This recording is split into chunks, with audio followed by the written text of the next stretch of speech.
ইন্ডিয়াতে না রোড অ্যাক্সিডেন্টের সংখ্যা সারা পৃথিবীতে সব থেকে বেশি, কিন্তু ইন্ডিয়াতে মাত্র সারা পৃথিবীর মধ্যে মাত্র 3% গাড়ি চলে। তো আমি ভাবছিলাম যে এই এত রোড অ্যাক্সিডেন্টের কারণটা কি। আমি একটা Hindi YouTube channel recently follow করছি, সেখানে বিভিন্ন ধরনের রোড অ্যাক্সিডেন্ট নিয়ে ভিডিওগুলো করা হয়। মানে লোকাল রাস্তায়, হাইওয়েতে, এক্সপ্রেসওয়েতে, বিভিন্ন জায়গায় বিভিন্ন রকমের রোড অ্যাক্সিডেন্ট হয় এবং সেগুলো নিয়ে ভিডিওগুলো হয়। তো আমি সেখানে একটা প্যাটার্ন ফলো করছিলাম যে বেশিরভাগ অতীব জঘন্য টাইপের রোড অ্যাক্সিডেন্টের মূল কারণগুলো কিন্তু খুব ছোট ছোট। সামান্য কিছু মিসআন্ডারস্ট্যান্ডিং, সামান্য কিছু ভুল ডিসিশন, সামান্য কিছু তাড়াহুড়ো এবং কিছুটা স্কিলের অভাব এবং কিছুটা নলেজের অভাব, এইগুলো থেকে কিন্তু মেজর রোড অ্যাক্সিডেন্টগুলো ঘটছে এবং তার ফলে অ্যাক্সিডেন্টাল ডেথের যে সংখ্যা সেটা প্রচণ্ডভাবে প্রতি বছর কিন্তু বাড়ছে। তো আজকে আমি এই ভিডিওতে আপনাদের সঙ্গে এরকম 8টা পয়েন্ট শেয়ার করব যেগুলো আমি দেখেছি যে ম্যাক্সিমাম রোড অ্যাক্সিডেন্টের কারণ হয়ে দাঁড়ায়। তো এই 8টা ছাড়াও আরও অনেক কিছু রিজনস রয়েছে এই ধরনের অ্যাক্সিডেন্টের। তো সেগুলো আমি চেষ্টা করব আবার পরে কোনো ভিডিওতে শেয়ার করার, কারণ একটা ভিডিওতে এতগুলো পয়েন্ট বললে ভিডিওটা অনেক লম্বা হয়ে যাবে। দেখুন, প্রথম যেটা কারণ আমি এখানে বলতে চাই সেটা হচ্ছে প্রপার ইন্ডিকেটর না দিয়ে এবং রোডের কন্ডিশন প্রপারলি না দেখে কোনো টার্নিং করা বা লেন চেঞ্জ করা। যেমন আমি এখানে বাঁদিকে যাচ্ছি, তো আমি কিন্তু বাঁদিকের ইন্ডিকেটরটা মোটামুটি 100 মিটার আগে থেকে অন করে দিয়েছিলাম, যাতে আমার পেছনের গাড়িগুলো বুঝতে পারে যে আমি কোন দিকে যাব। এবারে দেখুন, আমি লেন চেঞ্জ করব, আমি বাঁদিকে থেকে এবারে ডান দিকের লেনে শিফট হচ্ছি। তো আমি কিন্তু এবারে ডান দিকের ইন্ডিকেটর দিয়ে তবেই কিন্তু আমি ডান দিকের লেনে শিফট করলাম। তারপরে দেখুন, এই যে স্পিড লিমিটটা না মানা, এখানে দেখুন 30 স্পিড লিমিট রয়েছে। এই স্পিড লিমিটগুলো কিন্তু এমনি এমনি দেওয়া হয় না, এগুলোর একটা কারণ থাকে। এটা একটা ইন্টারসেকশন বলতে পারেন বা একটা রোড মার্জিং বলতে পারেন। এই জায়গাটা এখানে ন্যাশনাল হাইওয়ে 16-এর সঙ্গে এই রাস্তাটা মার্জ করেছে। তো এখানে কিন্তু স্পিডটা কন্ট্রোলে রাখা ভীষণ দরকার, কারণ বিভিন্ন দিক থেকে কিন্তু গাড়ি এসে এখানে মিলছে। তো এখানে চতুর্দিকে নজর রেখে এবং স্লো স্পিডে কিন্তু গাড়ি চালাতে হয়। তো সেই কারণেই এই স্পিড লিমিটগুলো দিয়ে দেওয়া হয়। তো এই স্পিড লিমিট কিন্তু অধিকাংশ ড্রাইভার ফলো করে না এবং তার ফলে কিন্তু অনেক ধরনের রোড অ্যাক্সিডেন্ট ঘটে।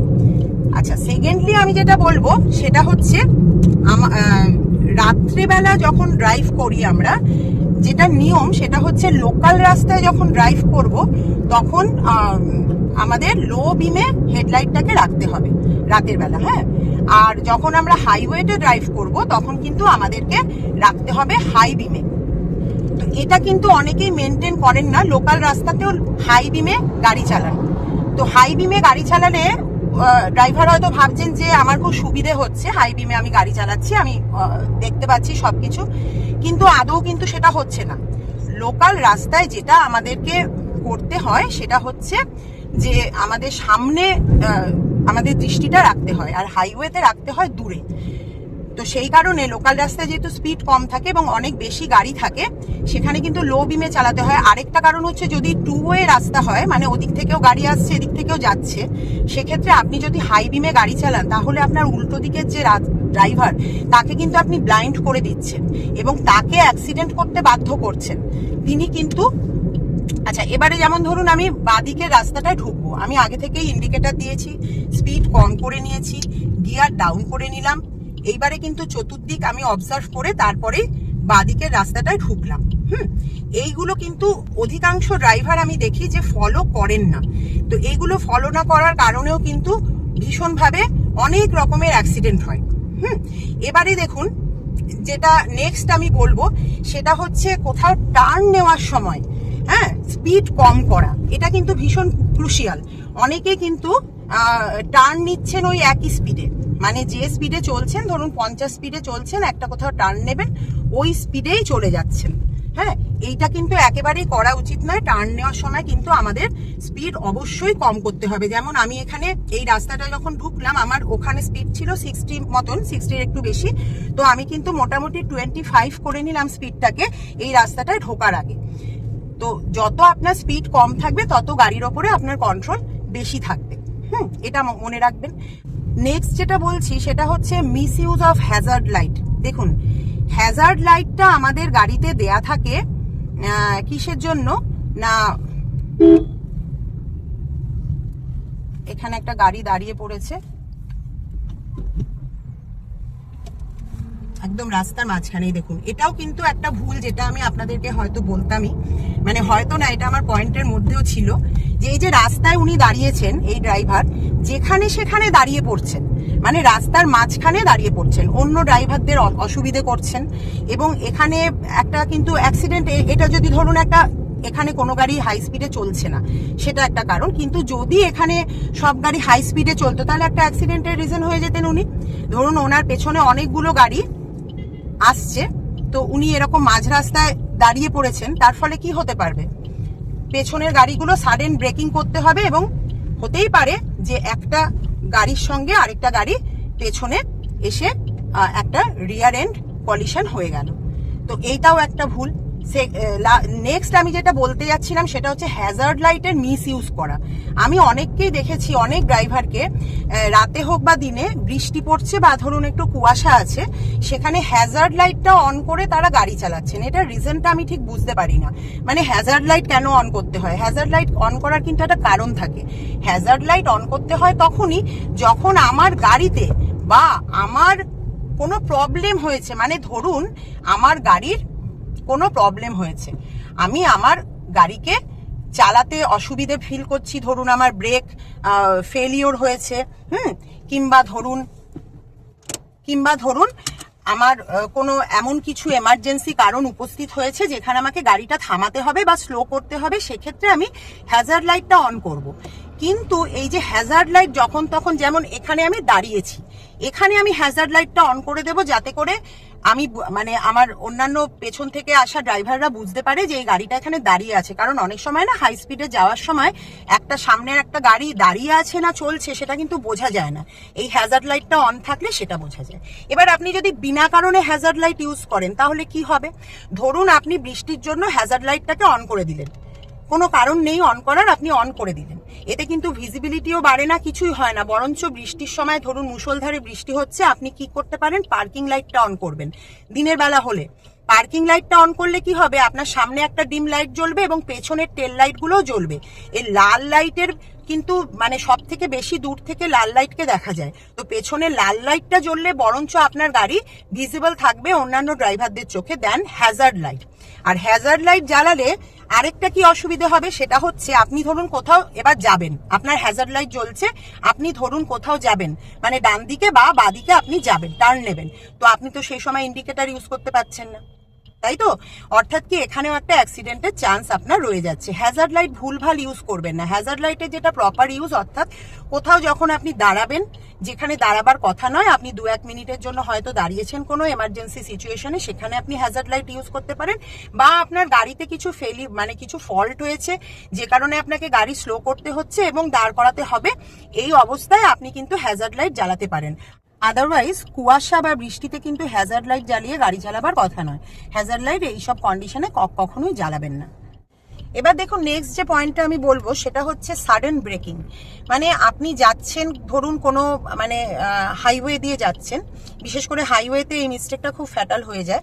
সেটা হচ্ছে হাইওয়ে দিয়ে আপনি হাই স্পিডে যাচ্ছেন, হঠাৎ করে কোনো দিকে না দেখে আপনি সাডেন ব্রেকিং করে দিলেন, সাডেনলি আপনার গাড়ির স্পিড কমিয়ে দিলেন, ঠিক আছে? এক্ষেত্রে কিন্তু একটা বিশাল বড় অ্যাক্সিডেন্টের চান্স থেকে যায়, রিয়ার এন্ড কলিশনের একটা বিশাল বড় চান্স থেকে যায়। এই জন্য হাইওয়েতে কি করবেন, হাইওয়েতে না অ্যান্টিসিপেট করবেন, আগে থেকেই রাস্তার পজিশন বুঝে নেবেন।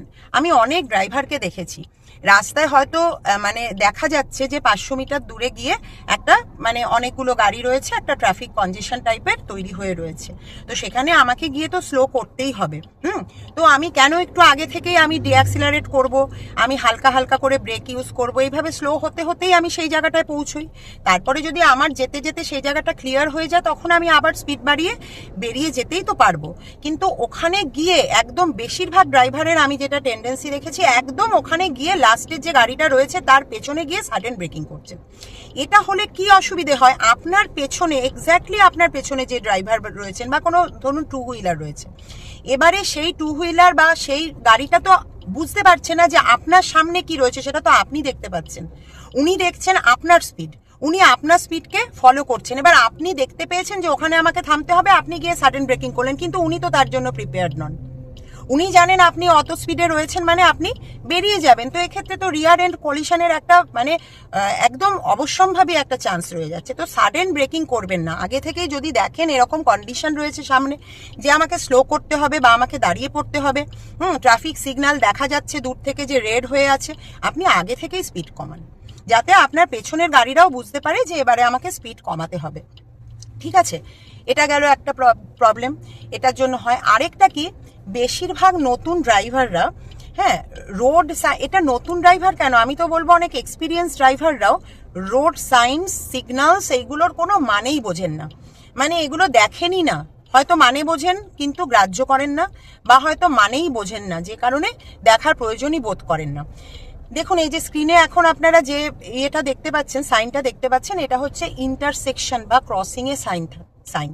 কোনো জায়গায় ধরুন হাইওয়ে দিয়ে আপনি যাচ্ছেন, সামনে কোথাও ইন্টারসেকশন বা ক্রসিং আছে, মানে কোনো রাস্তা এসে সেখানে মিশছে, তো সে তার আগেই কিন্তু এই সাইনটা দেওয়া থাকে। এবার এটা যদি আপনি না দেখেন, এখানে কি বলতে চাইছে যে আপনাকে স্লো করতে হবে, কারণ সেই ইন্টারসেকশন থেকে যে কোনো মুহূর্তে কোনো টু হুইলার, কোনো গাড়ি বা কোনো পেডেস্ট্রিয়ান বা কোনো সাইকেল বেরিয়ে আসতে পারে। তো আপনাকে তার আগে থেকে স্লো হতে হবে। অনেক সময় দেখবেন রাস্তার উপরে হলুদ হলুদ রাম্বল স্ট্রিপস দেওয়া থাকে ওই রকম ক্রসিং বা ইন্টারসেকশনের আগে।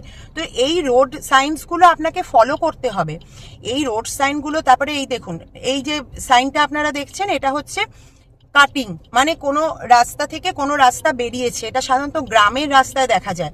গ্রামের ধরুন রাস্তা অনেক গাছ থাকে, তো আপনি দেখতে পাবেন না। মেন রোড দিয়ে ধরুন আপনি যাচ্ছেন, রাস্তার দুধারেই গাছ রয়েছে, আপনি কিন্তু বুঝতে পারবেন না যে একটা ভেতরের রাস্তা এসে ওই মেন রোডে মার্চ করেছে। ওই জন্য এই সাইনটা দেওয়া থাকে।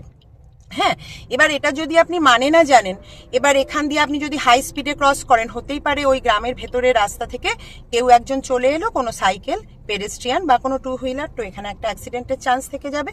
তো এই রোড সাইন্স এবং সিগন্যালসগুলোকে ভালোভাবে ফলো করুন। দরকার হলে এগুলো সমস্ত ইন্টারনেটে পাওয়া যায়, এগুলোকে ভালো করে স্টাডি করুন, তারপরেতেই রাস্তাতে গাড়ি চালাতে বেরোন। এতে করে কিন্তু আমার মনে হয় অ্যাক্সিডেন্টের সংখ্যা অনেক কমতে পারে। ইন্ডিয়াতে এত অ্যাক্সিডেন্ট কেন হবে? ইন্ডিয়ান ড্রাইভাররা কি তাহলে আনস্কিল্ড? না, আমার তো মনে হয় আনস্কিল্ড নন, তারা অতটা গুরুত্ব দেন না কোনো কিছুকে। আমার মনে হয় তারা অতটা গুরুত্ব দেন না। আরেকটা যেটা কারণ, সেটা হচ্ছে তাড়াহুড়ো করা। ভীষণ তাড়াহুড়োয় থাকে সব ড্রাইভার, সব সময় ভীষণ তাড়াহুড়ো। মানে একটা ফোঁটা আমি দাঁড়াবো না, একটা ফোঁটা কাউর জন্য আমি ওয়েট করব না, এটা কিন্তু মন থেকে বাদ দিতে হবে। দেখুন রাস্তায় যারা গাড়ি চালাচ্ছে সবারই তাড়া আছে, সবাই কোনো না কোনো কাজে বেরিয়েছে। তো আপনাকে বুঝতে হবে যে শুধু আপনারই তাড়া নেই, শুধু আপনি তাড়াহুড়ো করবেন, বাকিরা সবাই আপনার জন্য সাফার করবে, এটা নয়। এই যেমন রাস্তায় দেখলেন, এই যে গাড়িটা মাঝ রাস্তায় দাঁড়িয়ে, পুরো রাস্তার মাঝখানে দাঁড়িয়ে লোক ওঠাচ্ছে নামাচ্ছে, এটা কি ওনার করা উচিত ছিল? একদমই করা উচিত ছিল না। এতে করে অন্য ড্রাইভারদের প্রবলেম হচ্ছে। তো আমি রাস্তায় যখন গাড়িটা নিয়ে বেরোবো, আমার একটা রেসপন্সিবিলিটি আছে, হ্যাঁ, যেটা কিনা যে অন্যান্য ড্রাইভাররা বা অন্যান্য লোকজনেরা যেন আমার জন্য সাফার না করে, এবং আমি সেটাও এক্সপেক্ট করব যে অন্য ড্রাইভাররাও সেটা বুঝবে যে আমিও যেন কারোর জন্য সাফার না করি। তো এই সেন্সগুলো আমাদের মাথায় আনতে হবে। আমার মনে হয় ইন্ডিয়ান ড্রাইভারদের এই সেন্সগুলোর অভাবটাই এতগুলো অ্যাক্সিডেন্টের একটা কারণ হয়ে দাঁড়ায়। অবশ্যই আপনাদের কি মনে হয় একটু কমেন্ট করে অবশ্যই জানাবেন। আচ্ছা, এবার আসছি নেক্সট পয়েন্টে। এটা হচ্ছে 7 নম্বর পয়েন্ট। এটা হচ্ছে ভুল ওভারটেকের ডিসিশন নেওয়া। দেখুন হাইওয়ে হোক বা লোকাল রাস্তায়, যেখানে আপনি সামনের কোনো গাড়িকে ওভারটেক করতে চাইছেন, সেখানে কিন্তু ওভারটেকিং এর কিছু রুল আছে। ওভারটেকিং সবসময় ডান দিক দিয়ে করতে হয়। প্রথম কথা, লোকাল রাস্তাতে সবসময় কিন্তু ডান দিক দিয়ে ওভারটেক করতে হয়, বাঁ দিক দিয়ে ওভারটেক করা যায় না, এটা 1 নম্বর। সেকেন্ডলি, হাইওয়েতে যখন আপনি চলছেন, ধরুন একটা 6 লেন হাইওয়ে, অর্থাৎ আপনার যাওয়ার যে দিকটা সেখানে 3টে লেন রয়েছে। আপনি ধরুন মিডল লেনে রয়েছেন, আপনি আপনার সামনে ধরুন ডান দিকের লেনেও একটা গাড়ি যাচ্ছে আর মিডল লেনেও একটা গাড়ি যাচ্ছে। তো সেক্ষেত্রে আপনাকে ওভারটেক করতে হবে ওই গাড়িটার বাদিক দিয়ে। এটা আপনি করতে পারেন, কোনো অসুবিধে নেই, হাইওয়েতে বাদিক দিয়ে ওভারটেক করা যায়। কিন্তু প্রপার কিছু নিয়ম মানতে হবে। সেটা কি না, প্রথমে ওভারটেক করার আগে আপনি বাদিকের ইন্ডিকেটর অন করবেন, অর্থাৎ আপনার পেছনের গাড়ির ড্রাইভারদেরকে এটা বুঝতে দেবেন যে আপনি লেন চেঞ্জ করবেন, প্রথম কথা। সেকেন্ডলি, আপনার এবার যাকে ওভারটেক করছেন তাকে বুঝতে দিতে হবে। দেখুন, হাইওয়েতে না বেশিরভাগ হেভি ভেহিকলসগুলো চলে, আর এই হেভি ভেহিকলসদের কিন্তু ব্লাইন্ড স্পটটা অনেক বেশি হয়। ব্লাইন্ড স্পট নিয়ে আমার চ্যানেলে একটা ভিডিও আছে, আমি এখানে আই বাটনে দিয়ে দিচ্ছি, আপনারা এটা অবশ্যই দেখবেন। ব্লাইন্ড স্পট কি সেটা বোঝা ভীষণ দরকার। তো যখন আপনি এই রকম কোনো হেভি ভেহিকেলকে ক্রস করছেন, তাকে কিন্তু জানতে দিতে হবে যে আপনি তার পাশে আছেন, ঠিক আছে? বিশেষ করে যখন বাদিক দিয়ে যাচ্ছেন, কারণ বাদিকে অনেক সময় ওদের হেল্পার থাকে, অনেক সময় থাকে না। ড্রাইভার বসে থাকে ডান দিকে, গাড়িটা অনেক বড়, এগুলো মাথায় রাখবেন, ঠিক আছে? আর ওদের ইঞ্জিনের যা আওয়াজ, সেই আওয়াজে কিন্তু আপনার হর্ন অতটা ও শুনতে নাও পেতে পারে। লম্বা হর্ন তো দেবেনই, 1 নম্বর। সেকেন্ড হচ্ছে আপনি আপার ডিপার ইউজ করবেন। আপার ডিপার ইউজ করলে কি হবে, হর্নটা যদি ড্রাইভার শুনতে নাও পায়, তাহলেও সে কিন্তু ওই মিরারে তার ওই আপনার যে আপার ডিপার করলেন সেই আলোটা চমকাবে এবং তার চোখে পড়বে, ফলে সে কিন্তু বুঝতে পারবে যে কোনো গাড়ি তাকে ওভারটেক করতে চাইছে। হর্ন দেবেন এবং আপার ডিপার দেবেন। থার্ডলি কি করবেন, স্পিড বাড়িয়ে একবারে ওভারটেক করবেন। ওভারটেক করার মাঝখানে ওই গাড়ির পাশে পাশে চলতে থাকবেন না, বিশেষ করে হেভি ভেহিকেলদের কথা বলছি। বাদিক দিয়ে, হেভি ভেহিকেলের বাদিক দিয়ে পাশে পাশে বেশিক্ষণ চলা কিন্তু একদম রিস্কি ব্যাপার, ঠিক আছে? যদি মনে করেন আপনার সামনের রাস্তা ক্লিয়ার আছে, আপনি ওভারটেক করতে পারবেন, তবেই ওভারটেক করবেন, নইলে করার দরকার নেই। খানিকটা সময় নষ্ট হোক, নষ্ট হলো না, এই সময়টা হয়তো অনেকের জীবন বাঁচালো, এটা মাথায় রাখবেন। এই ধরনের ওভারটেকিং এর সময় এত বড় বড় অ্যাক্সিডেন্ট হয় ভুলভাল ওভারটেকিং এর ডিসিশন নিয়ে, আপনারা সোশ্যাল মিডিয়া কিংবা টিভি নিউজে অনেক সময়ই হয়তো দেখতে পান, ঠিক আছে? এটা কিন্তু একদম ইগনোর করবেন না। যখন দেখতে পাবেন স্ট্রেট রাস্তা, কোনো কার্ভে ওভারটেক করতে যাবেন না, কোনো ন্যারো ব্রিজের ওপরে ওভারটেক করতে যাবেন না, ঠিক আছে? কোনো ন্যারো রাস্তায় একদম সরু জায়গা দিয়ে ওভারটেক করতে যাবেন না, যেখানে বুঝতে পারছেন না সামনে কি আছে সেখানে ওভারটেক করতে যাবেন না। এই রুলগুলো কিন্তু ফলো করে চলবেন। এবার যেটা একদম লাস্টে বলবো, সেটা হচ্ছে কিভাবে গাড়ি থামাবেন। গাড়ি থামাবার কিন্তু একটা প্রপার প্রসেস আছে, আপনি যেখানে সেখানে গাড়ি দাঁড় করিয়ে দিতে পারেন না। আপনি যখন গাড়ি থামাবেন তখন আপনাকে কিছু রুল মানতে হবে। আগে থেকে গাড়ির স্পিড স্লো করবেন। আপনি যেখানে থামতে চান, হঠাৎ করে আপনার মনে হলো আমাকে এখানে থামতে হবে আর থেমে গেলাম, এটা করা যাবে না। আগে থেকে আপনি স্পিডটা স্লো করবেন, ইন্ডিকেটর দেবেন, মানে বাদিকের ইন্ডিকেটর দেবেন, আপনি তো বাদিকেই থামবেন, তো বাদিকের ইন্ডিকেটর দেবেন। রাস্তার ধারে দেখবেন হোয়াইট মার্ক করা থাকে, মানে রাস্তার বাইরে।